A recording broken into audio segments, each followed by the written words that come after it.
Hello and welcome to History 2010, the A term for the spring 2024.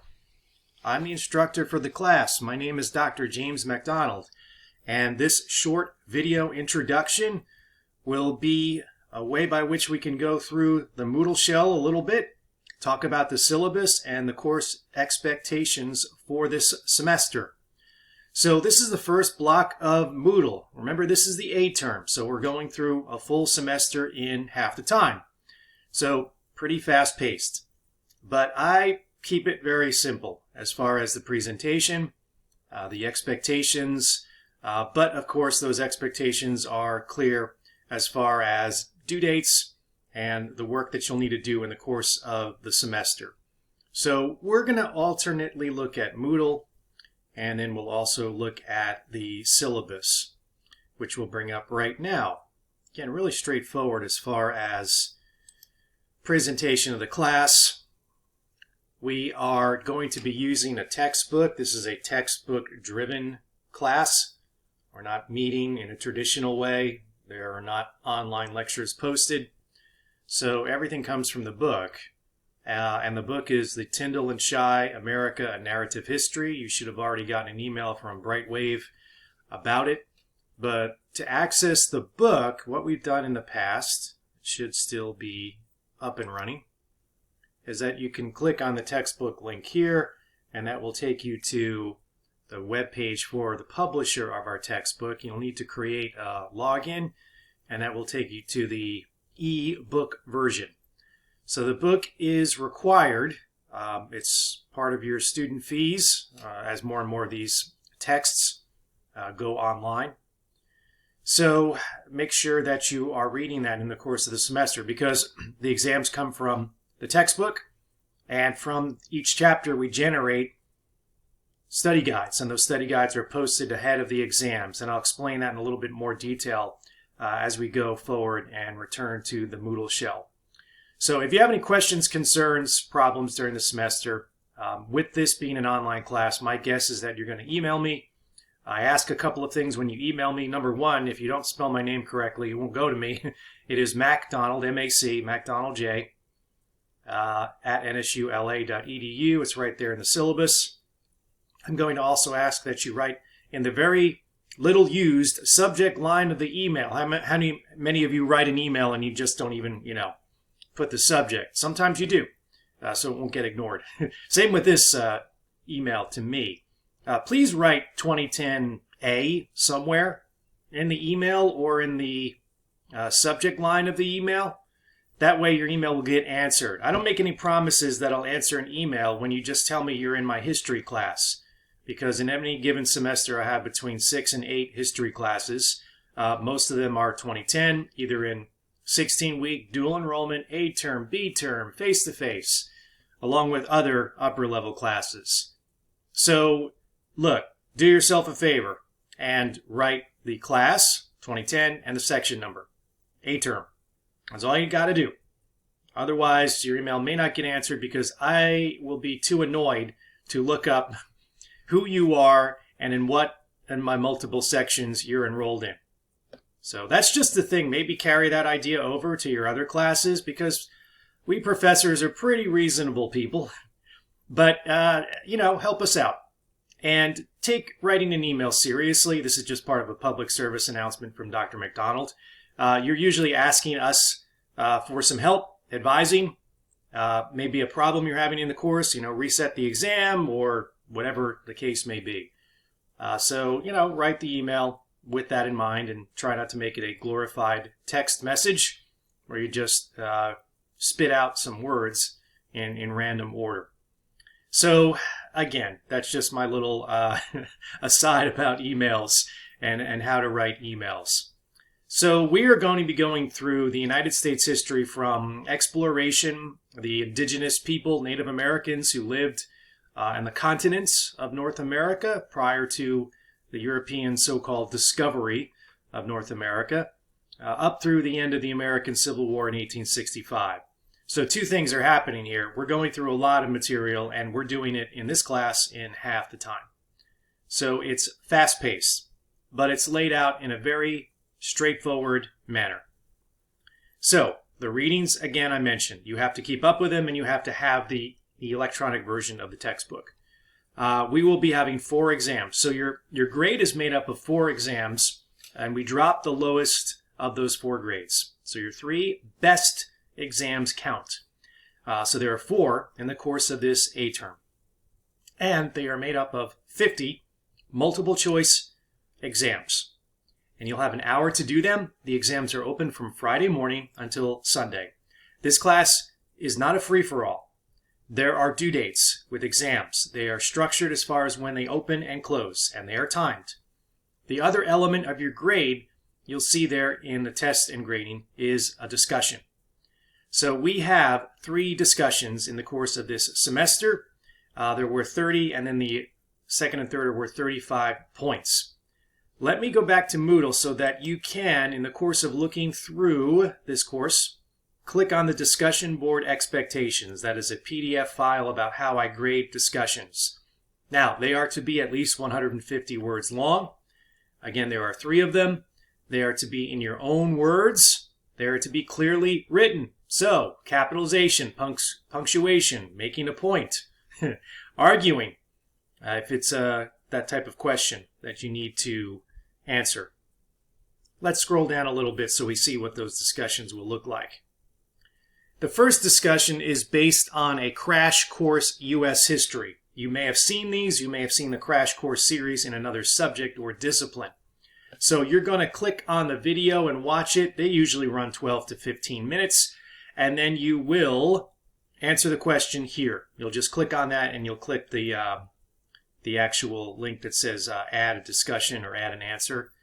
And you'll need to write something, again, in your own words. If you lift it off the internet, it's plagiarism.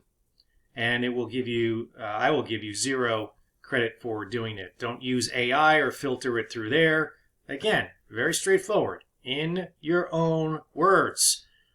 There are 3 discussions in the course of the semester. So it's either based on a Crash Course video, or you see when we get into week 3, you have the actual text of the Declaration of Independence, because we're dealing at that point with the build-up to the American Revolution, and we want you to read the text and then answer a specific question. Again, in your own words. Couple things with the discussions. Number 1, they're due when they are due. Discussion 1, so if you these are independent of the textbook too, so there's no excuse not to get them done. If they're late, after the 4th day, they're not going to be accepted. So these discussions are like the way I look at it, is it's like getting a free exam grade if you do them well. They are not to be turned in at the end of the semester, what I call the fabled discussion dump, where students just randomly answer them. I can see when they come in, they're dated, there's a word count attached, all of that stuff. So what I'm trying to tell you is take it seriously. So if you do well, that's helping your average. If you don't do them and you have a pretty good exam average, it can lower your overall average for the course. I see this every semester. And I get the, sad emails from students about, well, I didn't know. And yeah, you knew, because I'm telling you now. And if you are in the class and you remain in the class, you have listened to this video, you understand the expectations, and you agreed to the expectations because you stayed in the class. So again, not to sound like, a really strict person, but in some ways, you have to have deadlines that are serious. So you can see the due dates in Moodle. This is 2 ways of looking at how to make sure you get the work done. Moodle is where, obviously, you go to get the work done. In week 1, I also would like you to do this pre-class survey. It's not graded. It is not part of your grade. Let me stress one more time that it is not part of your grade. We use it at the university in our program for assessment. So take it. If you don't do great, don't worry about it. And then at the end, you'll take it again. And we want to see some progress there. Again, not graded in any way, shape, or form. So when we go back and talk about the exams, I said that they're open from Friday to Sunday on the days that are scheduled, and they're based on the study guide. So I just happen to have the first one pulled up. Exam 1 is based on chapters 1 through 3. So you can see here, as you do the reading, have your study guide in front of you. And you'll have one of these for every exam. And so that'll be up there ahead of your reading. So this is what you need to work on. The book, textbooks aren't maybe the most page-turnery thing you've ever seen in your life, but they're there to give you the information. The other thing that might help you, let me click on it real fast. These links that you see, these hyperlinks, are very short videos from our textbook author. It may take you a few times to click on them. There's once, twice. Sometimes you get this little swirly thing. 3, 4. The Europeans first arrived in the Americas during the 16th century. They assumed... Okay, that friendly-looking gentleman is Dr. Shai. He is our textbook author. I'm going backwards here. Students in the past have said listening to these, and they're like 2 minutes long, 2.5 tops, usually under 2 minutes. So, if you click on these, they actually relate to what you're going to be reading in the course of the week. And you can see that every week has a couple of videos, sometimes a few more than a couple. So it's a good introduction to the major themes that you'll be looking at in the course of a week. And then you go and do the reading. So, week 1, you've got the first discussion. You've got a study guide to work on. Week 2, you got a couple more chapters to read, chapters 2 and 3. Exam 1 will cover chapters 1 through 3.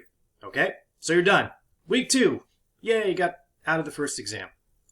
Week 3, you've got a discussion due. But as you can see, you're already going to start working on the exam 2 study guide, because in week 4, you've got another exam. Again, this is fast-paced, everybody. We're doing a full semester in half the time. Let's go back to the syllabus. Just to remind you of a couple things. First, to make sure that you have a good internet connection when you are taking the exam. They're open from Friday to Sunday. I think I said that a couple times. I respond to emails fairly quickly. Just follow the email rules. Here's the other required elements of the NSU syllabus that hopefully you see in every single class. And here's the class schedule. So if you ever get lost on what you got to do, first of all, it's in Moodle.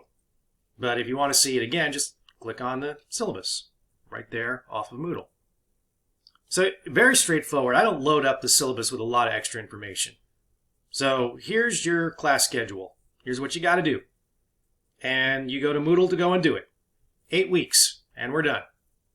So we're going through the first 14 chapters of that textbook with the exams organized the way you see it. 3 discussions and 4 exams. Again, very straightforward, hopefully very easy for you to understand. The class is set up for you to succeed. And that means folks who are not a history major, or history is not your favorite subject, you can still do very well in this class. You can still do great. I mean, it's entirely possible if you do the exams, do the reading, work on the study guides, and of course, complete those discussions. All that put together give you a chance to do very well. So I hope that you enjoy this class. I hope that you get an appreciation out of American history. And I hope that you also have a very successful spring semester. Remember, I'm only an email away. Spell my name right, M-A-C, and put your class and section number there in the email. And I will get back to you as soon as I can with any problems or concerns. But going forward, have a great spring semester. I'm Dr. McDonald, and I hope you have a lot of success in this class.